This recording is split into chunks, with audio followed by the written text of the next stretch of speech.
When we started planning this conference, of course, we wanted to make sure that you had lots of great professional development, lots of good skills to take back to your classroom, time to share with each other about the things you have done for years. And I think yesterday that was a fun time to be able to do that with that ed camp. I sat on several and I heard a lot of great information that you ladies bring to the table. But one of the other things that was very important to us was to make sure that you all had a moment of inspiration. And so this morning, we are so proud to have with us today a woman who has inspired for really years and years. We are so excited to have her with us, and we call her our very own, Auburn University's very own, because she is a graduate of this great university. And her name is Sophia Bracy Harris.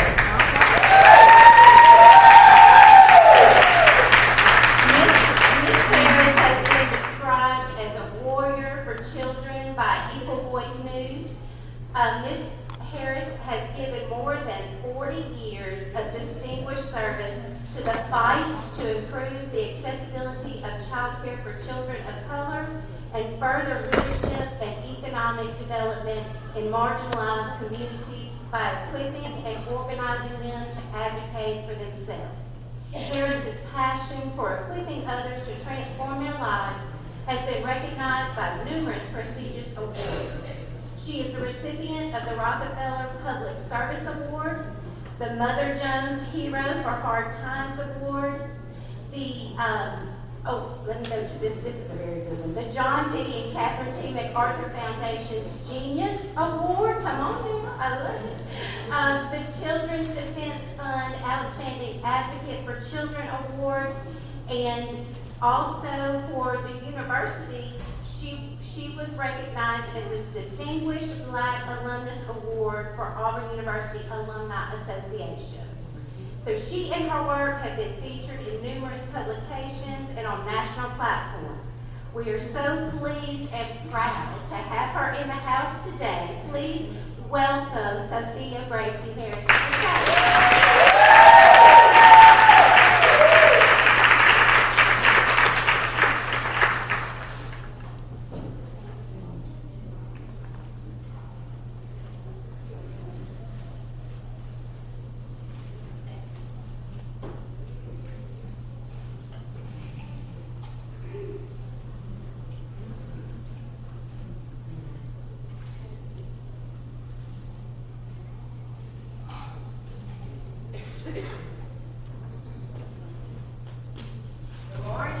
Good morning.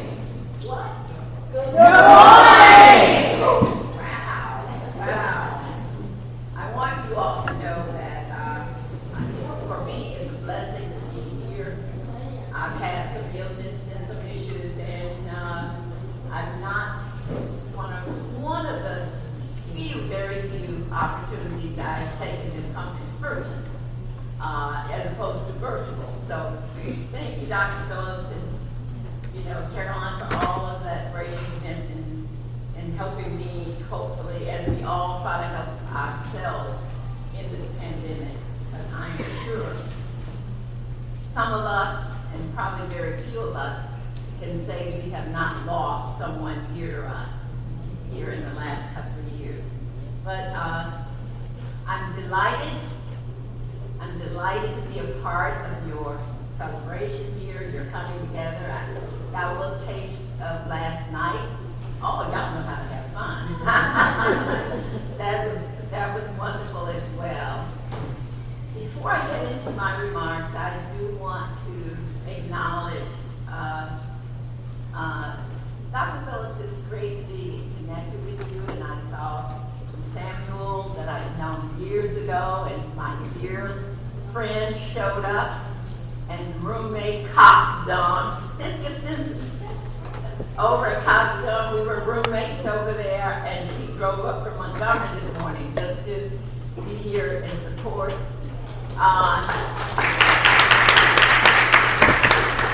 Molly Davis in the back with the who's She and Cynthia Brown, who's not here, but Mona Notes has been my marketing person.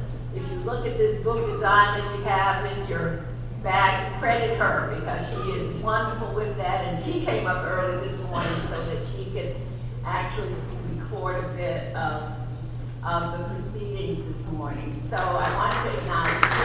Last but not least, I'm going to ask the most gorgeous person in the room to stand up. My granddaughter, Sophia Bracy Harris, is wearing Auburn hair.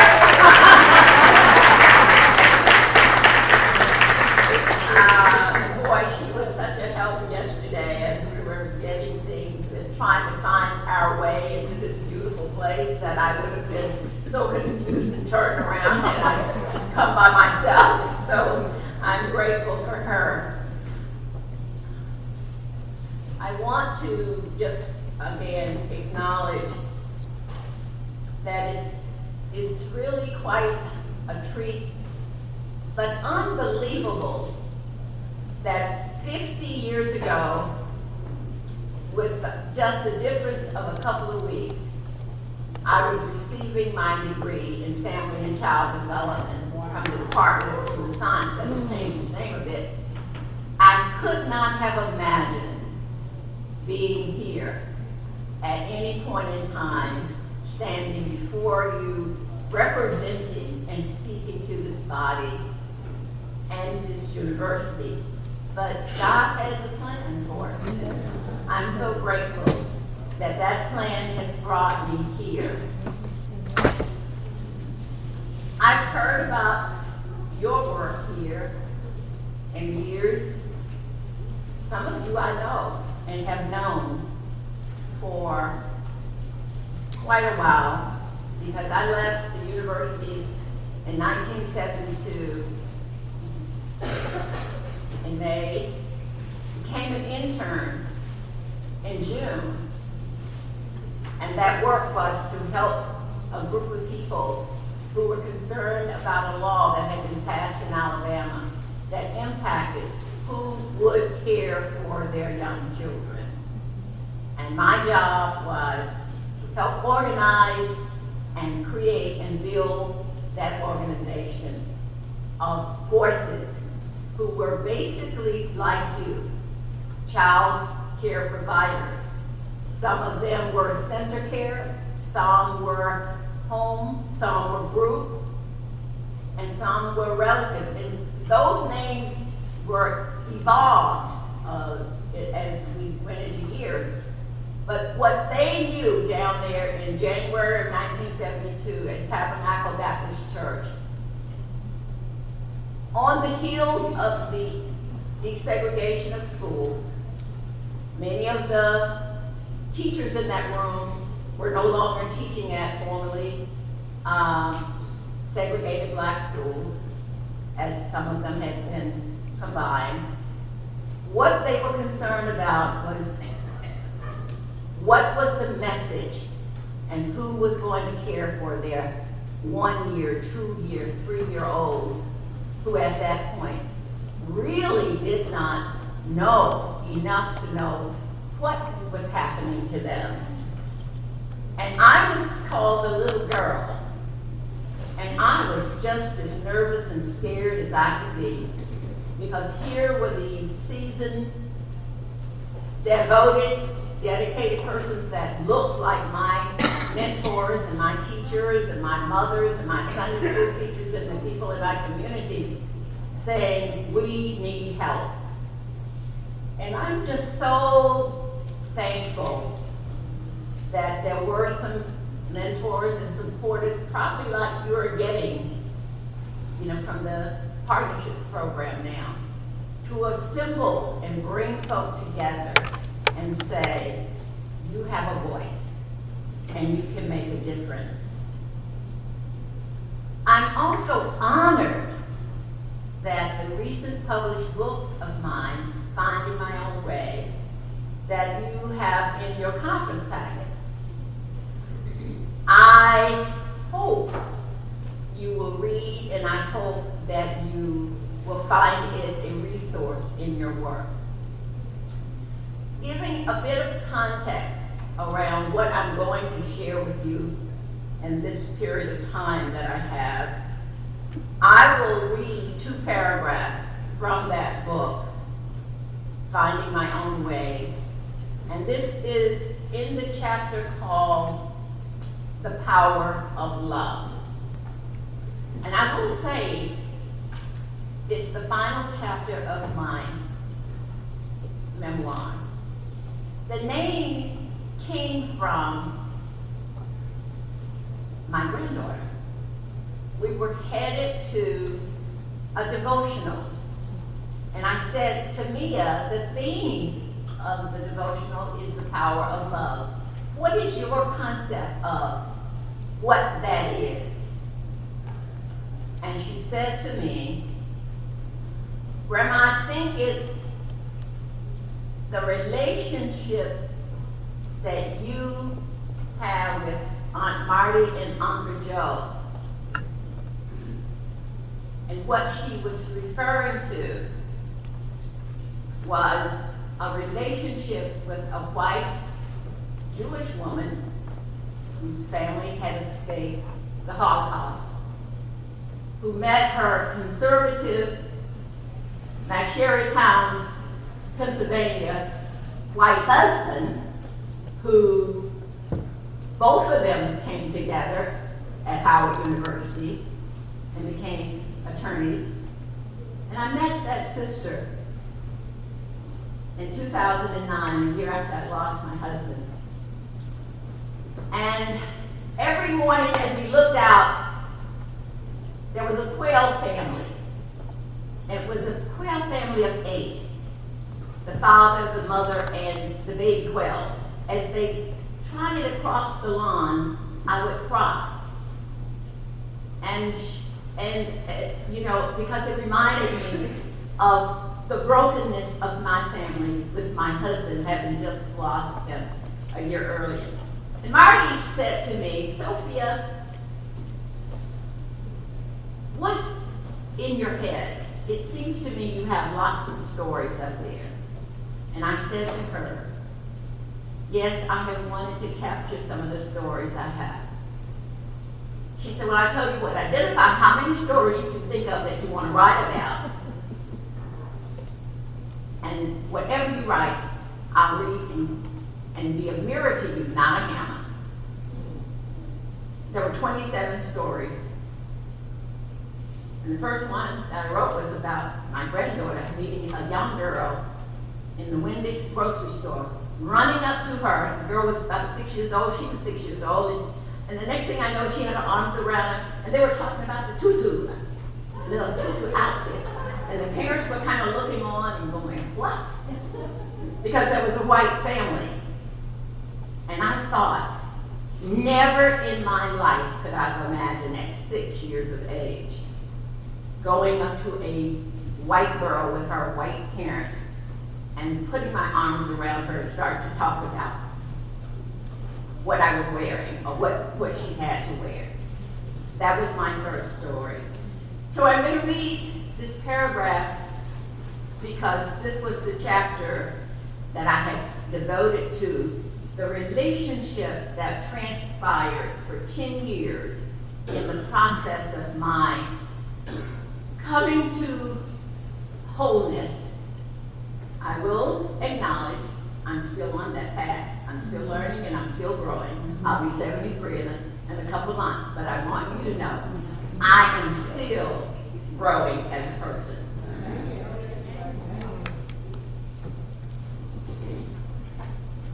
On page 257, near the start of this memoir, I told the story of my English teacher at Wetumpka High School in 1965, who asked our class on the first day of racial integration to write a composition on utopia.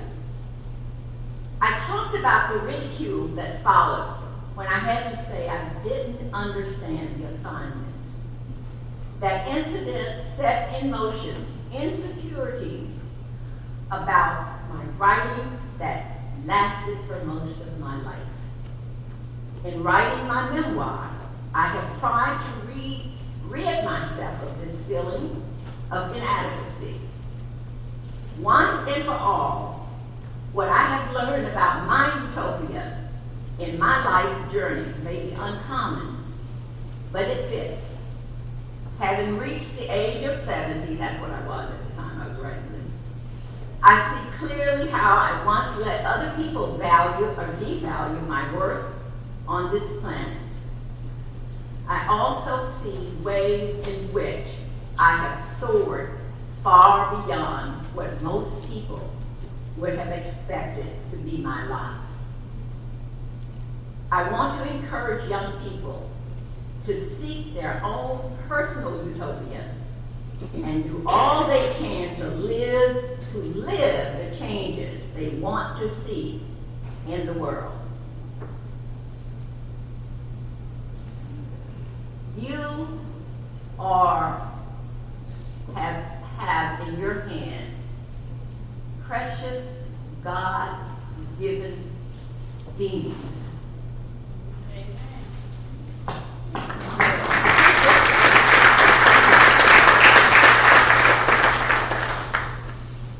I know that there are days that you don't feel that. There are days that you feel you are unappreciated.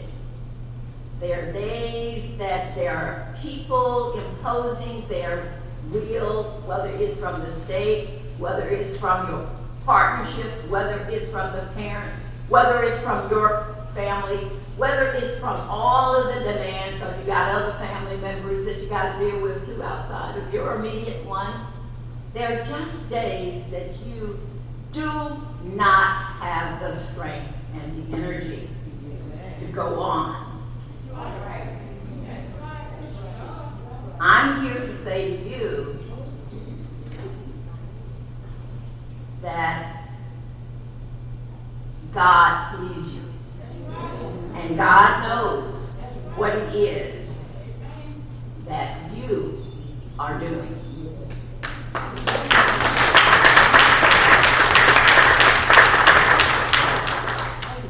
Recently, I spoke with a teenager who's related to me, and I asked her, it wasn't new to me, what did she want, to do and to be when she grew up? And she said, I don't know. I said, okay, what do you see yourself doing when you grow up? And she thought and said, maybe a doctor? I said, okay. Now, I know that we often ask young people that question because we were asked that question. What do you want to be when you grow up? And sometimes we really don't know early on what we want. But I reversed that question. Let me tell you, in my mind, it was much clearer what I didn't want than what I wanted. Okay? I didn't want to pick cotton to earn a living. I did not want to have to hustle rides to get my sick children to the doctor, as my mother did. I did not want to have to beg or borrow money for my children's shoes, clothes, and school supplies, and sometimes for the food that we didn't grow on the farm. I was clear. I didn't want that. And I didn't want to have to lower my eyes and keep silent when I had something to say, but I knew that the person may be someone that I needed a favor from later. I did not want to be in that position.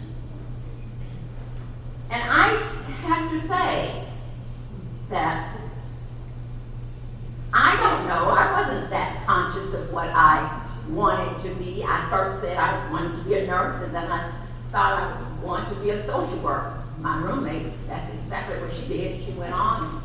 I want you to know that I was in the first semester of my senior year when I the 2 foreign languages, and I took Spanish. And it was divine intervention when you were reading the book that helped me to get a C out of that. And I knew I had 1 more plus the statistics. And I said, oh, this will not work. So Dr. Hendon, bless her heart, had a really lovely conversation with me. And I became a family and child development major. And I am thankful for that because that degree planted me in a wonderful place for that January 1972 meeting at the Tabernacle Baptist Church in Selma, Alabama, where I spent 45 years building and growing and learning and sharing and giving. Now I must admit I was kind of arrogant when I came into the department and started to hear all of these principles about, what we do with children, what we don't do with children. And there was Mary Lynn Porter who was, with over the Child Study Center. And if we happen to say stop to a child, we got a failing grade for that day. So we couldn't say stop and don't. We had to find various ways to share with the child. And given the fact that I've been the primary caregiver for my mother's 6 young children, because I happened to be the one that was the sickly and at home and not in the field as much with rheumatic fever, I thought, this is some junk. Boy, talking about don't say stop. Sit. I was a little arrogant. But as I went forth and dug deeper and learned more, I began to discover some things. I was in the 10th grade when I entered that English class that I spoke about. I had left W.B. Dobie High and had been elected Miss Charm the year before. So I had a pretty good personality. I was poor. I had to be the attendant of somebody because my folks didn't have the dress that I needed to wear for the occasion. I also was the president of the student council with the urging and nudging of my 7th, 8th, and 9th grade teacher over there. So I felt fairly confident in myself. But after that degrading experience where the teacher grilled me, you mean you don't know the definition of utopia? Well, by this time I realized the composition she talked about was called a theme table over at Dobie High. But I wouldn't dare say I now knew what that was. But then she said, quiet, this class is quiet. And you don't know the definition of the utopia? And you think you are fit to be in our school. And the class erupted as though they were cheering for a touchdown. I sat in that class and wanted to die because I felt I had let down my teachers, I had let down my parents, I had let down all of these people in that Redland community that helped me to become the person that I was to be there. And most of all, I had let down my race. Right. I felt awful. Because my mother always said to us, get a good education, baby. Don't make the mistake that I made. My mother there were 10 of them, but my mother was the youngest. She had had a baby in the 11th grade. There were 2 teachers of her siblings. They all said she was the smartest, but she never managed to get that college degree. But boy, did she pour it into us. The vision she had for us, looking out there. We sitting on our lap trying to see the vision that she was seeing for us. Baby, this is where I want you to go. This is what I want you to achieve. I want you to go places that I couldn't go myself. I want you to go and take me with you in your mind. I laughed. You probably could see in the book that I said my mother was really my wonderful method of birth control.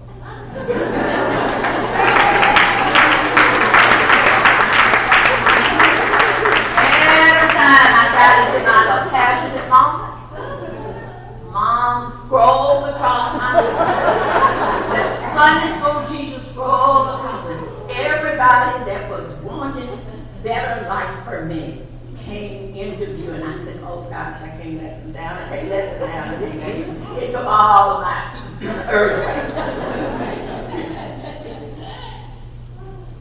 her pushing that education uplifts and progresses the race and it makes humanity better. A good education. And that was why my sister and I, went to Wetumpka High in the very first place. Because we wanted to go to Tuskegee Institute, because often the most smartest kids in our class went to Tuskegee and were not able to succeed there, including my oldest brother, who my teacher aunt had actually reared. That was the reason we went. And it was in that going that created circumstances. You'll read about that experience, but I will share with you the experience of the expelling of my sister, who was more feisty than me, after she fought with a white boy. The jailing her, the expelling of her, and even when the Justice Department got involved, 4 months later, the day before she was to go back to school, 4 Molotov cocktail bombs were thrown into our family dwelling with 11 of us asleep at the time. Thank God we survived. However, painful parts of that were write-ups by the local and the state legal departments. There were no signs of foul play when one of the unexploded ones that would have hit my parents in bed had it not hit a screen and bounced back into a pickup truck was given to the deputy sheriff. There were no signs of foul play in the burning of the Bracy home. The rest of the story is in the book. But what I want to share with you, the takeaway was, there were individuals, most of them were the field staff, organizers for the American Friends Service Committee, a Quaker organization out of Pennsylvania, and the Legal Defense Fund of the NAACP. There were 3 individual organizers who traveled from Atlanta to Redland on a weekly basis. The Bracy family living in a hay shack, 10 of us, 2 rooms, no windows, 15 months, to make sure that we were able to continue to go to school for what? That good education. I looked at those people and I heard my mother praying for them. God, please protect them. Please help them. Please. Every time they left our dwelling, she was praying for them. And I looked at the courage that they took to come to support this family trying to make life better for themselves. And I thought, I want to be one of them. Because I want to be able to do something in my life to give back to humanity, give back to the community. And what I had learned up here at Auburn University was the first 5 years of a child's life, they have decided to be givers or takers based on the trust that they are able to develop in the individuals who are caring for their lives. They have decided pretty much 85%, I think the percentage may have changed now, of who they're going to be is based upon what happens to them those first 5 years. That gave me a sense that my work, it gave me a passion. And people said, how did you stay with that organization, trying to fundraise, no government money, no federal, no state government funds.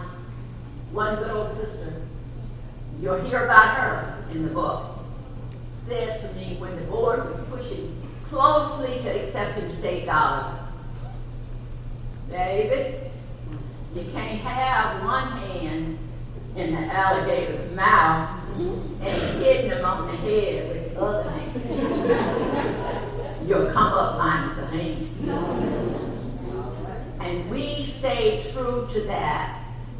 be able to have a voice that when we needed to go down there to the Capitol, when we needed to go to this, get the letter campaigns going, when we needed to shut down the switchboard of the State House to get their attention on the funding bills and so forth that we needed. But that was just one part. Let me tell you the other part. We hear a lot talked about critical race theory today. To be perfectly honest with y'all know what it is.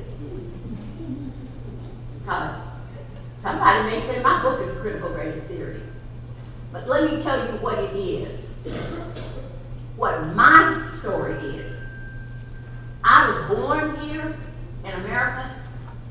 The story that I wrote in my journey is my story of what happened to me. And I have you know that if we don't capture the stories of what happened in our lives, we are bound to repeat them.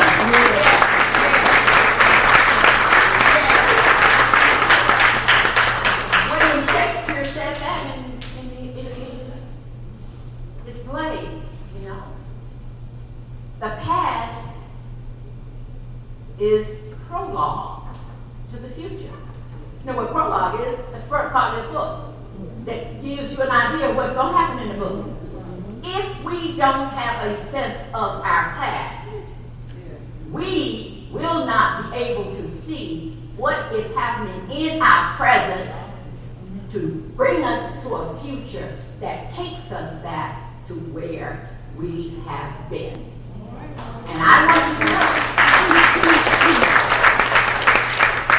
want you to know, as caregivers of the earliest development of the brain, in partnership with their parents, in partnership, don't forget partnership, with their parents, we must know who we are.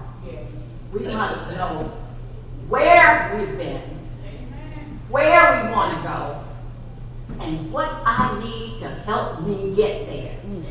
And some of the best ways that we help ourselves get there is with a body of people like we're assembled here today.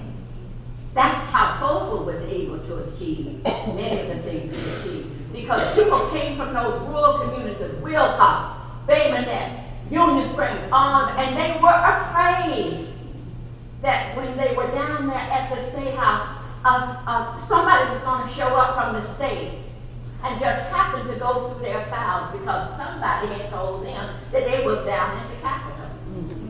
But they did it anyway because they believed that this was absolutely needed to be able to give the care that the children needed and their families and the community and themselves. I will say, Dr. Phillips, you're supposed to be giving me a finger if I'm going too long here. I will say, I will share as I'm kind of rounding this up. In the work that we developed, part of what we developed called a curriculum called More is Taught Than Taught. More is taught than taught. Meaning that children learn not so much what we say with our mouths, but what we do. They learn the tone of our voice when speaking, not only to them, but to others. They hear when we're talking on the phone about somebody that we don't particularly care about. They pick up on our preferences to the nice kid from the rowdy one. They are learning all of our movements and our mouths and our words. In this curriculum, we had 6 guiding principles. The principles were a vision. And I want you to know when people have been in a place where they were told, you are not to think, that is not what I want from you. I want you to do the work. I'll do the thinking. We get to the place that we don't feel like we need to think. We can feel bad, we can feel sad, we can feel mad. But when it comes to saying, what do you want? What do you want for yourself? What do you want for your life? 5 years from now, 10 years from now. What is your vision of your life? We had people to stand up in our audience and respond, this is a bunch of crap. You're talking about what I want for my life 5 years from now. I can't pay my light bill next week. I don't know how I'm going to get the money, so what am I looking at? We have to spend a year of meetings with moving people to learning how to close their eyes, shut out things, and imagine what they wanted for themselves. And when we asked them about their children, they said, I want them to have a better life than I had. What does that look like? And that's where we started. You know, what does that better life look? And y'all, it's a good door for parenting relationships. Because when people start to say, I just want to, well, what are the resources for your child to do that? What do you need? Well, I need to learn how to read myself. Some of the parents went back and started classes so that they could read. Well, I got to play with my child. Oh, Lord, I'd be so tired when I get home. And I don't feel like playing with no child. They started, Miss Goldsworth, we started having a little activity fitness program at the center where they would come and work out and do little exercises to get their energy going in order for them to feel better about what they were giving their children. What is your vision? What do you need to make it happen? If you've identified those things, proactive planning. Now, how are we going to put this in place to make it happen? Okay?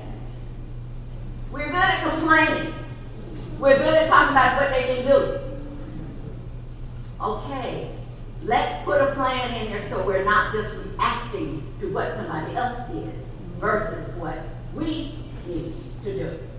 Proactive planning was one of those.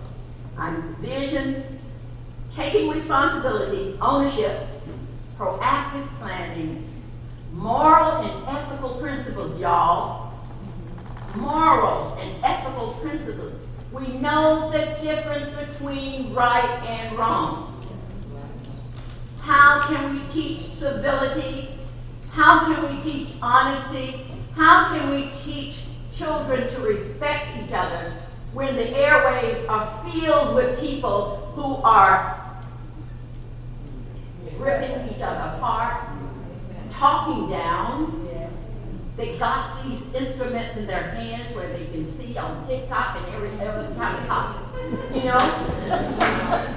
It's no wonder that the suicide rate for children is increasing at such an alarming rate. Where is the hope? We are the givers, the caregivers, the hope givers, the education, in partnership with the families, folks. It can't be the families out. Risking, when Martin Luther King said, if at age 38 I'm too afraid to stand up for what is right because I feel like somebody might shoot me, stab me, kill me, I can live to be 90. And it will be simply the body, a body that is, the cessation of a dead spirit that died long ago. Risking. And the last is nurturing. I think this is one of our strongest attributes because we can hold, we can love, we can hug. But I want you to know that what comes with that is is a tenderness to be able to prod and to push and to motivate lovingly. Not only the children, but the parents. So a good education happens in many forms. So I hope you will read that book who goes in more details about these principles that I just shared with you. And I believe that, and I said this in the quote to the chapter on the power of love.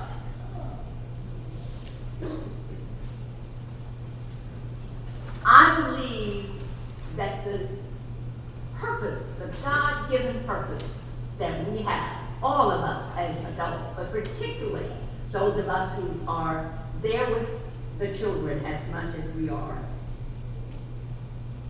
to inspire the generation to live honestly, full of faith. Do you hear me? I'm not talking about somebody's religion over another person's religion. I'm talking about honesty, truth-telling, loving, giving, being willing to give of ourselves. Love, gratitude, defending liberty and justice to help this fragile earth sustain itself. In my spiritual yesterday, I was reminded of Micah 6 and 8.